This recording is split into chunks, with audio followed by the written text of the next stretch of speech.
الشمار كفوني أكم جتني كبجمتوتا في جالتمتوتا شاينا لا يانتو سلا جلت أركمت حروانا نازو ولا لجرا دوغا دبچوف آري تنجر ليدا أكسم دبي تنجر ليدا كرا كان ميكان دديبيه ميشا برباچ جرتو سنين جدا دوغا أرمال أرتنان جچون كيسان نولو من إدو من كيات ديمتنين namni keessa jira jechuudha. Duraan eegatu itti galee waggaa afurii faadha tokkotti itti galee jechuudha. Baqattoota Somaaliyaa irraa dhufan Oromoodha. Waggaa afur akkasitti keessa teessee jechuudha. Viidiyoo ijoolleen tanaan dura laaltaniirtu.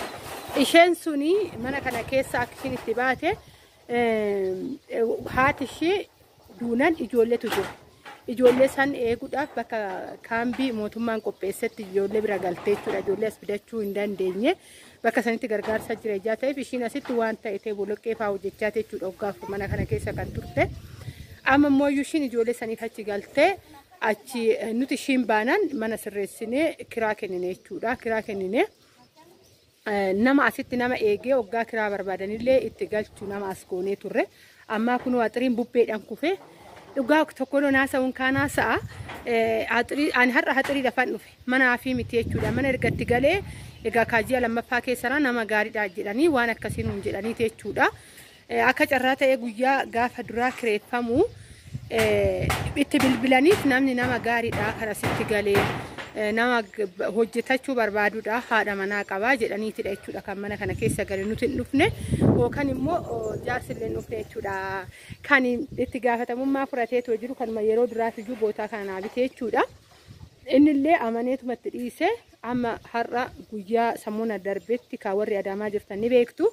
Akka malee rooba cabbiis roobee bubbee akka malee godhee mana namoota baay'eetti jechuudha. Kan naannoo kanatti diigii amma ijaaraa jiranii asitti immoo axirii buqqisee jechuudha. Axirii sanii kaleessa mucaan bilbilee axirii koottatii sirreessadha axiriin kufee jennaan ofii kiyyaa dhufee jechuudha. Haana illee azirtee aanaa wajjin hin dhufeeyyuu dhugaa afaan na goggoge. Dubbachuudha dadhabee ani immoo aariin danda'u baay'ee dhugaa ani miti waan xiqqishuudhayyuu waan guddaa ta'ee dhiisiti waan xiqqoodha ani baay'een aariin danda'u amma fudha aarii fuula kiyyarraa beekamaa afaan kun dina goggogeetoo jira akkuma argaa jirtan jechuudha. Asin immoo mucaan axiriidha jechuudha kan axiraatoo jiru dhugaa waan jedhu wallaahi baay'een aari amma nan dhufaa manni jireenyaa qulfiidha gaafa duraa qulfii alaa mucichi qulfii harkaa qabu kan mana kireessu kan qulfii harkaa qabu mana hin jiru qulfii cabsee seenee jechuudha. Kuni maal jedhama dhugaa dubbachuuf kuni maal jedhama qulfiin cabeet amma qulfii laman biteetu dhufe jechuudha. Gaanii laman bitee dhufe yeroo darbe osoo inni ittiin galiin dura mana sirreessuu gaafa dhufnu qulfii lachuu haarawwan bite kan manaatillee haarawwan bite kan ala wuccii yookaan immoo karra alaa cufanaa alaa kan qollofullee qulfii biraatan bite jechuudha. Isa san mucichi mana hin jiru akka carraa kan itti gaafatamummaa fudhatee too kireessu mucaan hin jiru warroota dubartoota biraatiin warra naannoo kana jira wajjin dubbate qulfii cabsee seeneedha. Har'a nagaa dhugaa erganas dhufe jechuudha. Nan dhufaa manni qulfiidha mana seenee ilaala hoon jedhu manni mee keessumaa jira jedhee ollaan erga deemee turee jira jedhu deemellee nuun hin jenne maalillee nuun hin jenne calliseetuma deemee haadha manaa wajjin hin gala seenee qonna akka qabu ni beennaa qonna deemuun oolu waan akkasii jiran jechuudha. Ani sanii miti kan na dinqisiise namni mana ofii cufatee bakka fee deemuu ni danda'a erga kireeffateen booda mana ofiitidha.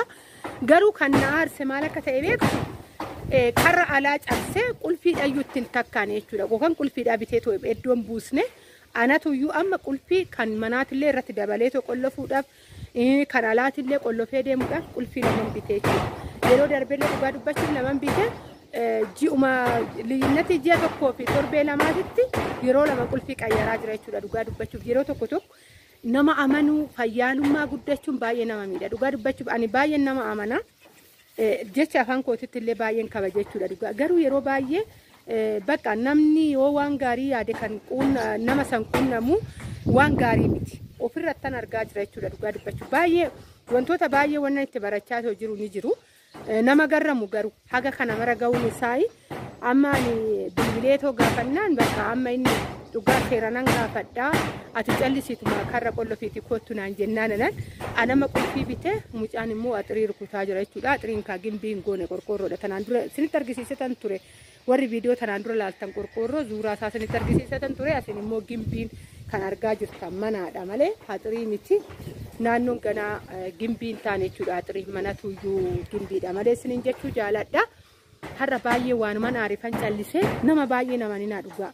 Nama namanina afaan viidiyoo kana hojjedhe malee waa'ee qabaa fi miti viidiyoo kana jechuudha kana hojjedhe. Akka kootiitti nama amanuun baay'isina.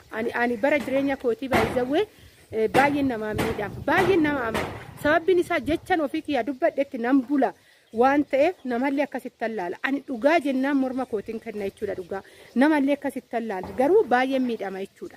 Dhugaa isuma dhugaan isiniin jechaatu jira bara jireenya kootii baay'ee nama miidhamaatu jira. Kunuu jechuun amma liginatti yookaan garaagarummaa ji'a tokkoo fi torbee lamaa keessatti yeroo lama qulfii lama jijjiiruu jechuun waan xiqqaa miti. Qulfii guddiidha bar biyya keessatti dhugaa dubbachuuf. Baay'ee nama garrama. Bichaan beekan. Dhugaa baay'ee naaretoo jiran isiniin jedha. Haannan gaaddisa jala teessetoo jirti. Ishiin isinitti mul'isa. Anuuyyuu aaree maalan ishiin isinitti mul'isa. Egaa kana fakkaataa aariin koo guyyaa har'a. Mee koomentima keessanitti illee hoggaan bohoree dheetan viidiyoo kana hojjedhin isiniin jedha. Nagaan haa ta'a. Bakka jirtanitti waaqayyo siffaan haa ta'u ijoollee qabeenya keessan sabasabadhaa dira.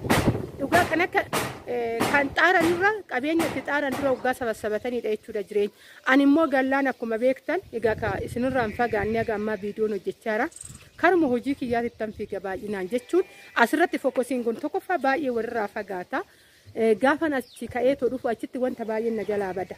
Kanumaaf jedhee tanan xiyyeeffannoo baay'ee ittiin kennineen ture. Garuu xiyyeeffannoo itti kennuu dhabuun kiyya kunoo kisaaraa na taasisaa jira jechuudha. Garuu immoo waaqayyo haa galatu. Innaan marramu waan xiqqoo irratti. Wanta guddaan harka kiyya keessa jira waan ta'eef iyyuu isin jechuu jaaladha. Of eeggannoo godha. Namni baay'ee fokkisaa ta'ee jira yeroo kana keessa waan isaan beeku bakka jecha isaatti hin argamu. Aannan kun achi jala teessee too jirti kunoo mana jala. Haxirii jala isinitti mul'atte ta'e aduu eessuudhaaf jechan isiniin jedha. Oduu isinitti baay'iseera bakka jirtetti nagaan